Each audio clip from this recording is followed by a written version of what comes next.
Welcome to DaAi Headlines. I'm Helen Liao. Thank you for joining us. Coming up in the show, Tzu Chi volunteers in Thailand are distributing emergency cash and aid supplies to fire victims. In Japan, we meet 3/11th earthquake survivor Okuda Masayuki, who joins Tzu Chi as a way to give back to his community. And in Taiwan, we meet a special hair salon which provides services for bedridden patients in the hospital. In Thailand, recently two separate fires broke out across the city of Bangkok. In both areas, as the buildings were mostly made out of wood, damages to property were significant. After the fires, Tzu Chi volunteers arrived on scene to deliver emergency cash, daily necessities, and most importantly, much needed emotional support to the fire victims.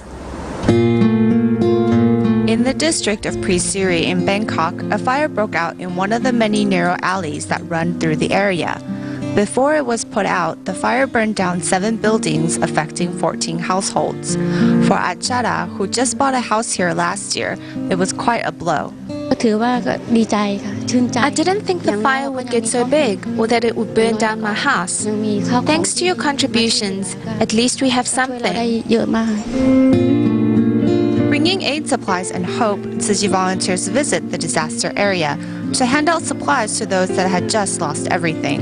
Among the victims is Somko, who lost her means of making a living in the fire. However, she still remains hopeful for the future. With your blessings, I will work even harder and keep going forward and tell myself that the future will be better. No matter what, I won't let myself get depressed or give up. Another fire also broke out in Bangkok's Bangko Lam district, which is home to many low-income families. Although the fire took many homes, the community's spirit among the residents remained as strong as ever. I want to truly thank Tzu Chi. The fire took everything, but Tzu Chi has been willing to help us. I never thought we would be getting such wonderful items. You are all really so full of love. Thank you all so much. At the disaster site, volunteers prepared to hand out consolation cash and relief items. During the setup and distribution, many neighbors come to help. Today, Tzu Chi is here to help these disaster victims. This is very moving to see, and we are willing to help the volunteers in their work for the victims. I think in the future I will get more people to join us as volunteers. The volunteers know that at this junction, in addition to material relief, the victims need a source of emotional support. Thus, they do their best to bring the victims solace and hope for a better future. In Malaysia, Tzu Chi volunteers have been providing scholarships to underprivileged students. Recently, the volunteers also established the Tzu Chi School Campus Charity Program, hoping to provide needy students breakfast and money for transportation. Apart from providing meals and money for transportation, Tzu Chi also subsidized for after-school tutoring for these students. Since 2008, volunteers from the Malaysia Tzu Chi chapter have provided scholarships to underprivileged students from SJKT Ampang. Over time, the volunteers realized that this was still not enough. Due to circumstances at home, these students may not have money to buy breakfast, and they go to school on an empty stomach. Statistics from 2011 show that 1 in every 3 elementary school students in Malaysia does not eat breakfast, which means that there are approximately 3 million children suffering from hunger every morning. It is because of this that we started to subsidize meals at school from last July. The morning breakfast given to them, they are able to learn well and they can do better in their examination. With their help also, they'll come to school regularly because they know breakfast is provided. Although Tzu Chi provides scholarships and subsidies for breakfast, a portion of students still don't come to school. Transport is very difficult for them. The parents must pay $60 or $70 for a child. If a 3 child is studying in the school, you see, too burden for the parents. So normally they send 1 day, 2 days they are off. Tzu Chi aims to help in all aspects to making schooling possible for these students. When students return to school, they find that they are unable to catch up because they have missed too many classes. Therefore, Tzu Chi began to subsidize after-school tutoring to allow the students to catch up on what they have missed. So here most of them are a bit weak, so we can give them special attention, teach them according to their level and give them their own work. They quickly finish, they want some more, and then they keep coming for classes. I enjoy after-school tutoring very much, but I don't know the teacher is able to direct me. I have improved since I began attending the after-school tutoring class. Tzu Chi volunteers have promoted the Tzu Chi School Campus Charity Program in 51 schools in Selangor and Kuala Lumpur, helping over 1,800 students.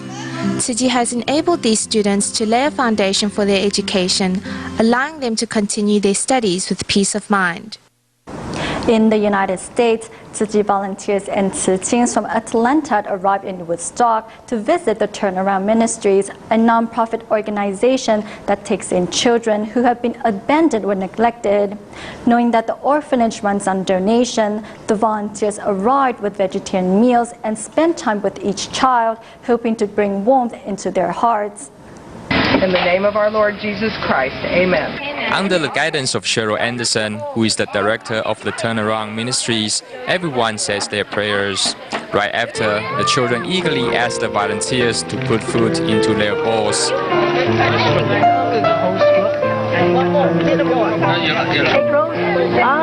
The children are excited to be able to try a Chinese vegetarian meal. However, the volunteers know behind each child is a sad story.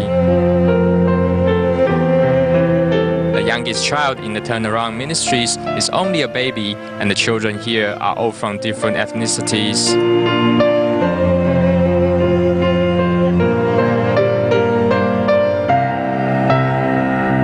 With volunteers holding their little hands, the children are not alone anymore because the volunteers promise to bring love and care to them in the years to come.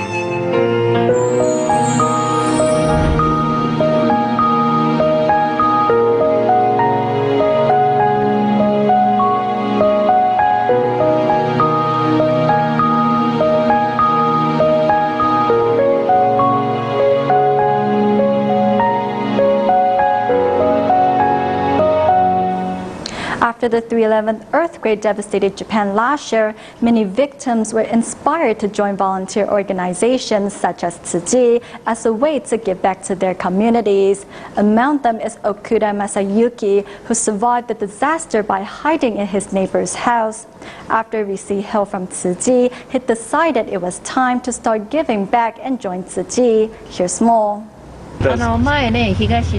Checking on those living in this prefabricated housing community has become part of the daily routine of Okuda Masayuki, himself a survivor of the tsunami. The waters from the tsunami were coming up behind him, and he saw a neighbor just about to close his doors. He asked the owner to hold on for a sec. After the waters receded, he realized that the homeowner had disappeared. He believes that he was saved by that person. Coming into the prefabricated housing area, I got to know Tzu Chi and have continued with the delivery of care for these people.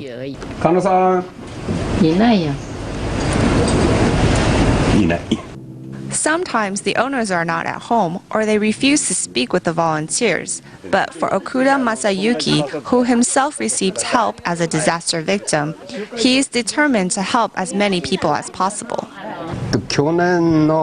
Last year on October 15th, we arrived to pick up our consolation cash. I wanted to give back and therefore saved pocket change when I could and then donated it to Tzu Chi. After Tzu Chi asked that I become a volunteer, I have participated in almost every one of their activities. Whenever we have something we need to take care of, like visiting a home, he will come along to help with the communication.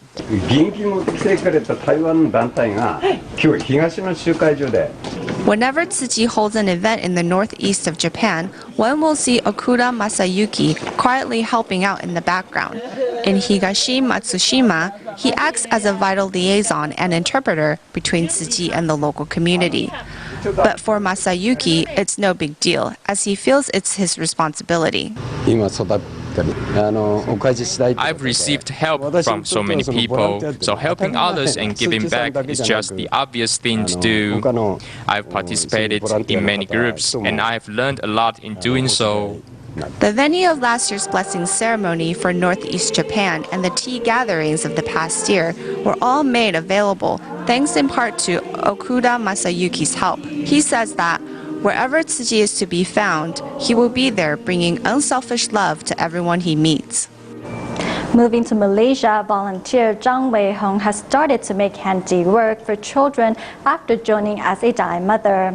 However, with the increasing costs of raw materials, she started to use recyclables to make souvenirs instead. Fold it and cut it. When you cut it in half, you fold it like this. And you'll get 8 sides. Performing in front of others, Zhang Wei-hong, a volunteer from Klang of Malaysia, demonstrates how to make a pinwheel from plastic bottles. The reason why I did not complete the pinwheel is to show others the process and materials needed. With a little creativity, recyclables can also become delicate works. This small room is filled with recyclables, waiting for Zhang Wei-hong to give them a second life. As a student of science, Zhang never expected that she would be able to make such handiwork. This is for the year of ox. I've turned a mouse into a blackboard eraser, or you can use it to brush your body. As a student of science at school, I learned nothing but formulas and knew nothing about such handiwork. However, after I joined as a DaAi mother, I was surprised at what I could make. Making eco-friendly items not only brings Zhang a sense of achievement, but also cultivates patience. She also practices recycling in her daily life. You can turn plastic bottles into a soap box. Actually, many recyclables are still useful, so we don't have to buy new items. When I'm making my handicrafts, I've learned to be patient and careful. I insist on putting Jingsi aphorisms in my work because I want the children to bring Master Zheng Yuan's teachings with them. Zhang hopes to promote the idea of recycling and pass on the messages of Jingsi aphorisms through her handicrafts. According to the statistic, 1 out of every 4 people in Taiwan is at risk of cancer. Those cancer patients often suffer some severe side effects from the chemo or radiation therapy. Individuals who suffer some side effects may want to consult a Chinese medicine doctor to see how traditional Chinese medicine might help to alleviate the symptoms. Liao Xuezhen is full of energy as he starts his volunteer rounds at the hospital. It's hard to imagine that he used to suffer from the side effects of his cancer treatment. Thankfully, Chinese medicine helped him relieve him of his liver pains and gastrointestinal problems. In our research, we found that Chinese medicine works well to combat the fatigue from cancer treatments. As well, we can help strengthen kidney functions to calm the patient down. Besides providing herbal treatments, doctors work with blood flow clogs at joints. For cancer patients, these clogs not only cause fatigue, but also delay medicine effectiveness. We can do some exercises by you moving your shoulders forward, then backwards, one forward, one backward, then switch sides. After, you can twist your elbows to extend your arms and elbows slowly. Then you can do some wrist twists to exercise and stretch, and also your fingers, like you're playing the piano. Chinese medicine doctors also mention that for patients who are unable to move about, they can use breathing techniques to add more oxygen to their blood flow, and at the same time can lightly hit or massage their body to increase blood flow. With blood flow unobstructed, your life will mirror the results.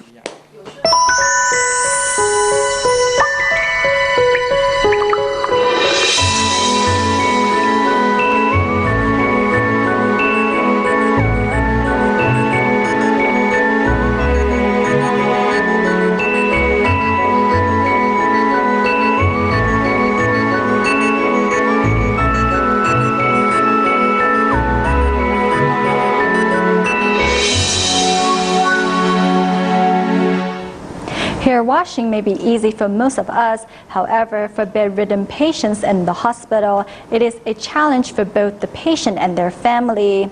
Inside this hospital, one is able to find a hair salon that provides such service to the patients in need. Let's take a look.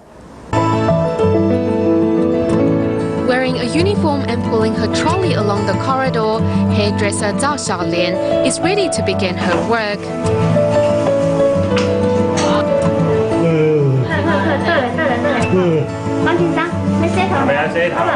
This time she's helping a senior resident who just had a heart surgery and was moved to the normal ward from the intensive care unit. Apart from washing the patient's hair, she also needs to comfort the elderly man. We have to continuously comfort the patients and let them know that we are just washing their hair. We have to tell them we are just here to help, and after a wash, they will feel more comfortable and sleep better. We have to communicate and calm the patient. When we come across patients who are restless, our job can be difficult. Though smooth in her work, Zhao Xiaolian has to take extra note of the tubes beside the hospital bed, as it might affect the patient's heartbeat. I was quite scared when I first started and became really frightened when I had to go into the patient's room, especially in the intensive care unit where there are many tubes. The nurse always reminds us to be careful not to touch them, or else the patient might need emergency treatment. So there's many things we need to take note of. Zhao goes door to door to help patients who need a haircut or hair wash. She says it was difficult when she first started.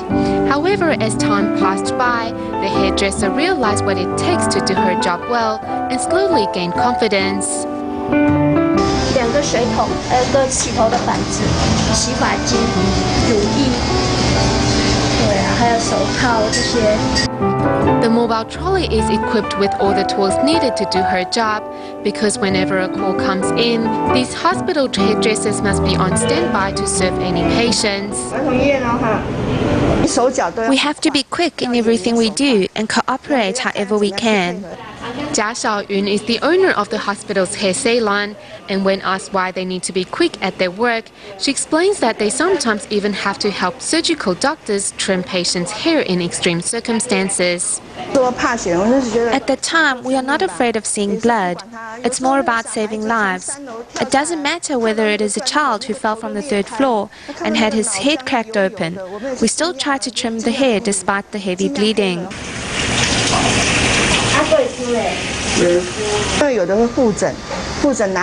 Sometimes when the patients come back for their follow-up, they will come and get a haircut, which makes us feel good. Seeing them recover makes us really happy. However, when we come across those who are terminally ill, it is quite sad. Unlike a normal hair salon, these hairdressers' first meeting with their customers usually takes place when the other party is either ill or hospitalized. It is also from such experiences that Zhao Xiaolian and Jia Xiaoyun have learned to cherish their life and appreciate what they have.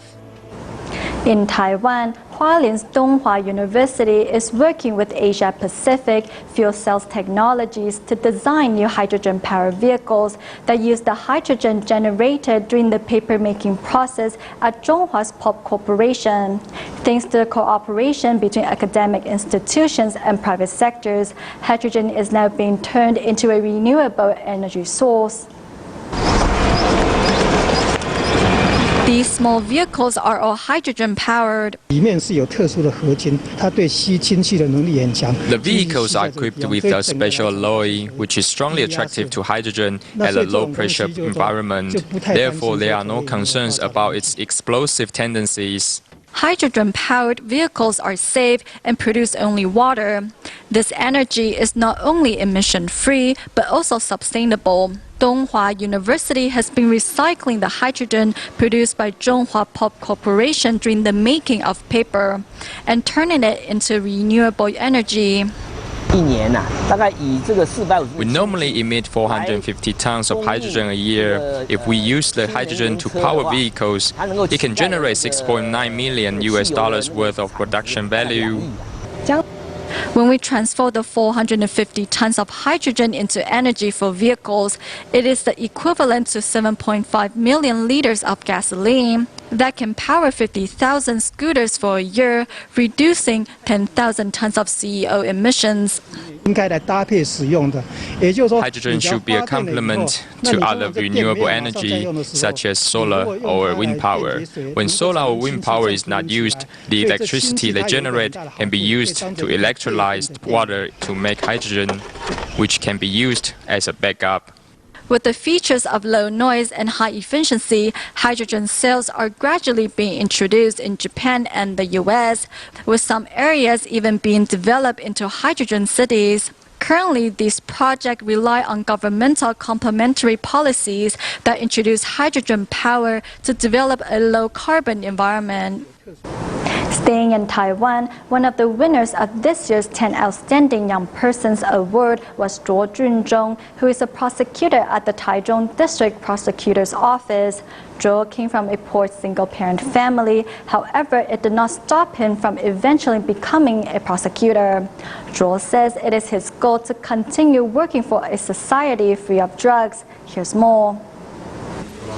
This year, August, Prosecutor Zhuo Junzhong with other police officers arrested more than 30 people doing drugs in a hotel. When we were here, the drugs were placed over here. These two will be seized too. As the general security of the drug squad, Zhuo has been working to wipe up drugs from Taiwan. During February of last year, his team busted another drug house. There are bullets inside this gun, 5, 6, 7, and 8. Inside a van used by the drug trafficking organization, the police found a standard pistol with bullets.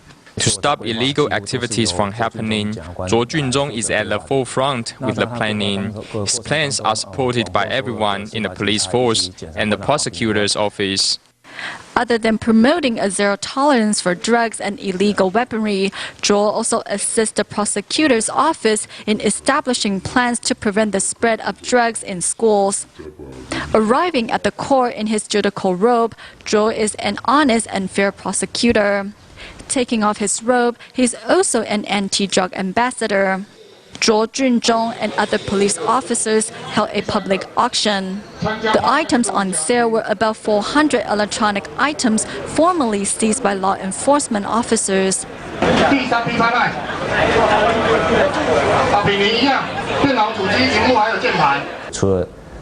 We can actually turn it into a three-win situation.